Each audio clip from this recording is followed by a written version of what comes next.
Welcome back to Essentially Speaking. Today's guest is Josh Levin of Empowered Electric. Josh, thank you so much for being here with us today. Why don't you give us a brief background of you and your company? So a brief background. I was formerly a statistic, right? One of those kinds of people. I was born into a household of poverty, addiction, and massive abuse. Through hard work, positive attitude, a little bit of luck, faith, and being surrounded by people that believed in me and didn't believe that my past dictated my future, I was able to break through of that and build a commercial and residential electric company that in its first 5 years has done $20 million in revenue. We were Inc. Magazine's number 210 fastest growing company in America. We have 50 full-time employees and honestly just kicking butt and taking names. There you go. I always love hearing your story. It's one of determination and success. So great to hear as always. So you guys were recently classified as an essential business. How did you get that classification and how's that kind of, change things? Well, so one thing that I've been saying to a lot of people, because I think, one thing that's been true in my story is I've never let someone else write my story. I've never let someone else dictate what my ending was going to be. And so to let someone deem you essential or non-essential, I think is foolish. Now, I understand in the practical application, that means some people get to stay open and some don't.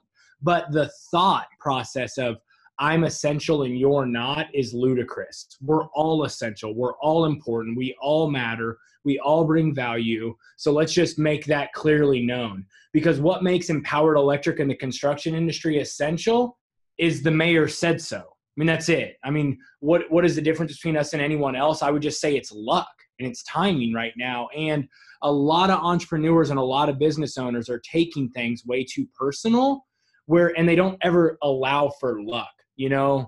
Winners don't always win. Sometimes winners, luck of the draw, bad timing, they lose. I would say winners never give up. True. But yeah. Awesome. So, after you guys, so since you guys are still, operating right now, has anything really changed day to day based on the shutdown for everyone else? Is like anyone else working from home in your company? How's that all working out? Yeah. So, what's really fun for us is yes and no, which that's like the answer always in life is like yes and no. Are we amazing? Yes and no. Are we successful? Yes and no. Yeah. And so we're constantly changing. We've constantly changed all the time. So we have people working remotely from the office. We have job sites that, typically whenever you'd be working side by side in a lift with someone, you're not. Little things like that have changed. But I don't know if you ever saw this movie, Never Back Down. Did you see that movie? I actually don't know if I have. It's the cheesiest, most terrible MMA street fighting movie you'd ever see in your life. But as this kid is learning how to develop the skills to be not just an aggressive fighter, but a technical fighter, his coach says, always change position. And when we started Empowered Electric, it was a science experiment with 2 questions. And one of the questions was about disruption. And the construction industry honestly has not changed in the last hundreds of years. Maybe they use email. It's funny how people still pass out business. It's very business as usual. Yeah. And so when I started Empowered Electric, it was always trying to take a new school approach to a very old school industry. And so whether it's been through things like social media marketing, whether it's been cultural awareness, whether it's been social impact, we've always kind of pivoted. So we could have the greatest year, we could have the greatest customer, we could have all these things succeeding, and we're trying new things at all times. So based on Never Back Down, we're constantly changing, industries. We're constantly changing and pivoting. Yeah. And so, because if you're trying to learn how to pivot right now, it's like I wrestled this guy named Cale Griffin in high school, who was one of the greatest wrestlers I'd ever seen. And I tried to belly to back suplex him, right? And he just slams me, dude. He just stops me and makes me look stupid. And he goes, "Hey, have you ever practiced that?" And I said, "Nope." And he said, "Why did you think it would work in a match?" And that just talks about pivoting. Right now, a lot of people are being desperate and they're making really bad decisions because they haven't learned to pivot when it wasn't critical. Does that make sense? Yeah. No, I like that point of view. And, it's, refreshing to hear that you, implement that in your company on a consistent basis. I guess. Well, and because sorry. Let me say this right now. If you're an essential business right now and you're not pivoting, you're a fool. Because who knows? Maybe next week you get told you're not essential. And if you are a non-essential business and you're just sitting there crying, because the market could open back up next week or whatever. You know what I mean? Like, we've got to constantly be looking at how do we long-term succeed. Right. And do you think this will change, whether it's your company or your industry in the long term after experiencing something like this for so long?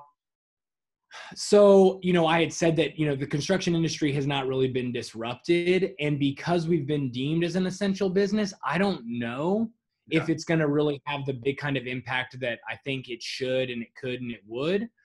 So I honestly don't know. I mean, this is like, March Madness, survive in advance. And it's kind of how we're taking it day by day. Okay. Well, anyone watching this video from home right now, is there any resources you need help getting connected to, or anything we can do to help out while you're still operating? Well, so I would say the biggest thing that we've really a couple things. Number one, it's funny, and I don't say this lightly. Sorry, my computer sucks. I don't know. Whatever. I don't mean to say this in an unsympathetic or any kind of way at all, but if I see a lot of people that are like treating this like working remotely like it's spring break. And I'm not saying that you don't need to have life-work balance. I'm not saying that you don't need to stop at your stopping time and hang out with your kids and your family and stuff like that.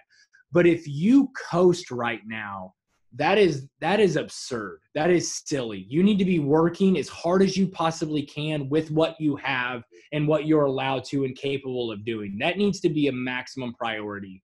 I don't know if you've been paying attention to the unemployment rate.